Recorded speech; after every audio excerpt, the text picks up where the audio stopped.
Here they are, today's children, future citizens in our democratic society. They're lovable, they're often exasperating, and they're continually trying with all their might to discover the meaning of what they experience. But in order to understand and live effectively in the world around them, they need our help. How we interpret it to them primarily shapes their emerging personalities and helps to determine how they will develop as citizens. She's a very inquisitive child, full of questions. Questions her mother faces day in, day out. These are beautiful. Let's give the flowers a drink of water. Need water just as little girls do. I want to do it. All right, dear. Let's start over here. Question after question, and Mother is the teacher. What Mother knows, right or wrong, she passes on to her child. And thus Judy learns in her own way and under Mother's guidance that rain is nature's way of giving flowers a drink.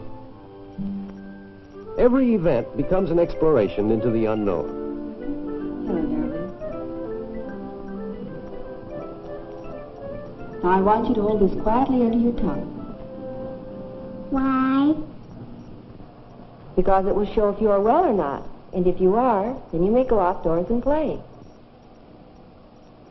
Now, my real Mommy, can I get up? Almost well. I think tomorrow you may go for a walk with Daddy. The child's never-ending whys often concern matters that are difficult to explain. Yes, darling, they're taking Mr. Jones away today because he's been ill for a long, long time, and he died. Why did he die, Daddy? Well, you see, honey, when people get to be very, very old, and they've been sick for a long time, they die. Mother doesn't know, does she? No, darling. Mommy and Daddy aren't old. We won't leave you. By facing such questions frankly, parents help children to accept confusing and often frightening experiences more easily. Every new event becomes a source for new questions. Who is this? Why does Mother hug this stranger? So this is little Judy. Well, Judy, come on, give me a kiss. This is Uncle Harry, darling. Give him a kiss. Why? Oh, come on. Well, because he's my brother. No, I don't. Brother, wonders Judy. She knows only little girls who have brothers, but she can't understand that this big man could be Mother's brother. And she doesn't know what uncles are. Now, of course, forcing Judy to kiss the stranger might make her rebellious. Fortunately, Uncle Harry understands children. He realizes that it will take time for Judy to accept him and realize what relatives are. This time, her question leads to an understanding about mothers and babies. Mother, look what Kathy got. Yes, dear, what is it? Where did Kathy get the kittens? Why, they're her kittens, darling. She's their mother. What are they doing? They're drinking mother's milk. Mothers always nurse their babies. Did you when I was a baby? Yes, darling, I nursed you. And not only little girls, but little boys love to ask questions. That is how they discover much of the world around them. On walks with Father, they can ask questions, like this one. What's this man doing? He's giving the man a ticket.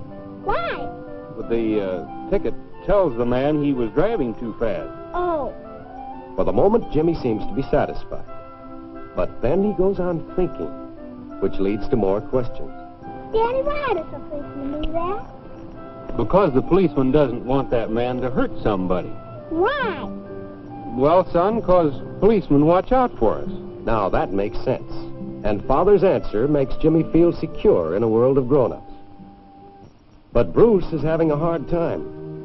Like many small boys, he wants to walk alone, like grown-ups. Grandmother insists that he give her his hand.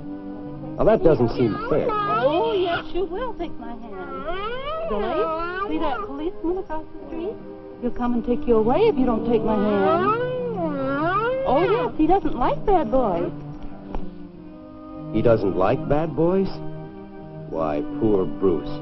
He doesn't understand why Grandmother is angry, or why the policeman should think that he is a bad boy. Well, maybe policemen don't like little boys.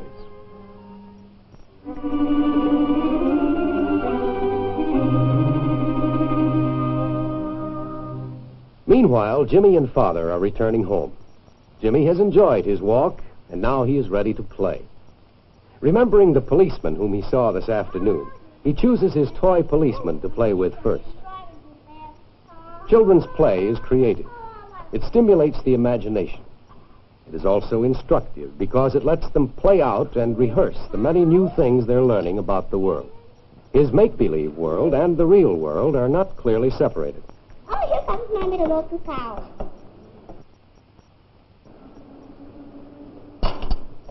Look, Papa has to lie down just a little while. Even calms Mother and steps on Father, and that wakes Father up, but Mother's asleep. But through play and by asking questions, he shows how he is learning the meaning of all events. But soon Jimmy is tired of playing alone. Now he has questions to ask and needs someone to answer them. And Mother is always around. Sometimes Mother asks questions and Jimmy gives answers. And sometimes it's the other way around. This, too, Jimmy likes, because he feels so grown up when he knows the answers. And every answer shows not only what Jimmy has understood about the world, but also what he is learning from his mother and his father about life. Cows have to eat. They grow big. What is this cow doing? Well, it looks like he's resting. For the same reason. And I know why. So it goes big and strong. That's right. Mommy, let's look at the police book. Police book? Uh-huh. All right. You know, I saw a policeman give a man a ticket once. You did? You like policemen? Yes, very much. Why? They protect us, and they have to watch out for us. But all children may not be as fortunate as Jimmy. Take Molly here, walking home from school after a day of disturbing experiences, which she is now reliving in her mind. Boys and girls, you may take out your library books now and read them while I'm talking to Molly. I've got the test papers here, Molly. Here's yours. I can see that you didn't understand the test. Why didn't you ask me about the questions that you didn't understand?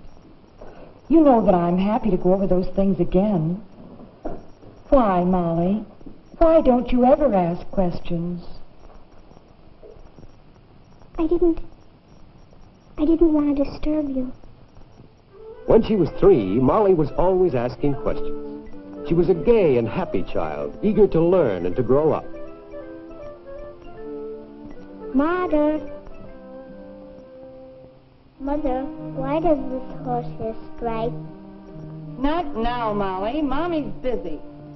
You're going to spoil her cake. Mother, why? Please stop asking why all the time. Nice girls don't answer Mommy's why when they're busy. You never mind now. Sit up on your chair and look at your book. Molly's mother doesn't mean to be discouraging. She's just a busy woman. And so little Molly goes back to her books.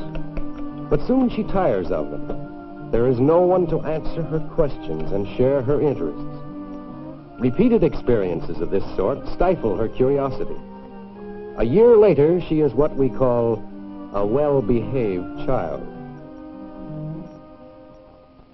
Now, Molly's father approves of his boy's interest in cars.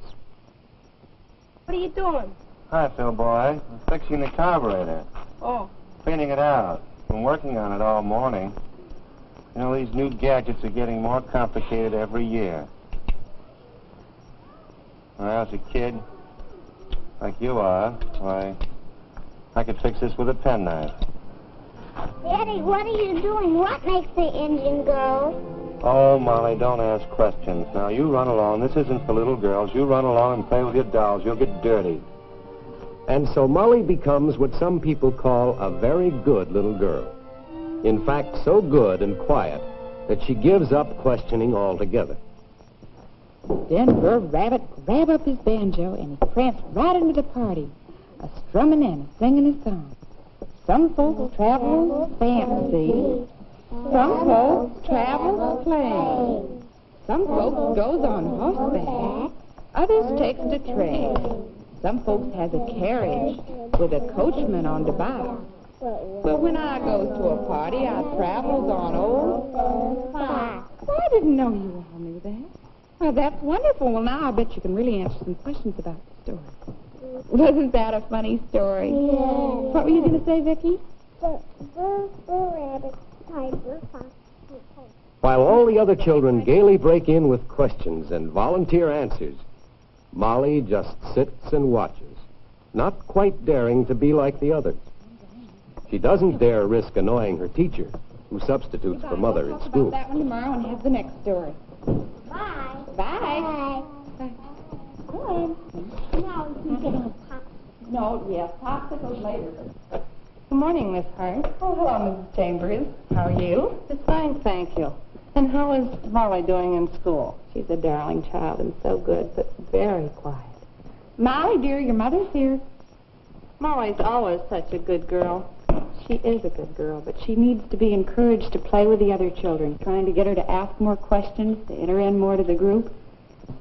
Well, just give her time, I always say. Just give her time. Why didn't you ask? I didn't want to disturb you. But, Molly, you don't disturb me. I want you to ask questions like all the other girls. I like what you say. I wish you'd speak more often in class. You take your paper and look it over, and then let's talk about it. Yes, ma'am. Molly is obviously an extreme case. Every child is frustrated at times by busy parents, but when continuously discouraged at home, like Molly, she may be handicapped in adjusting to the world. Now, Molly may regain her courage if helped by a sympathetic person, in school, for instance. It is essential that children in their earlier years be permitted to ask questions and be encouraged to explore the world with self-confidence. For by answering the whys of children, we help them to understand our way of life and to learn, as personalities, to live in the world with others. Thank you.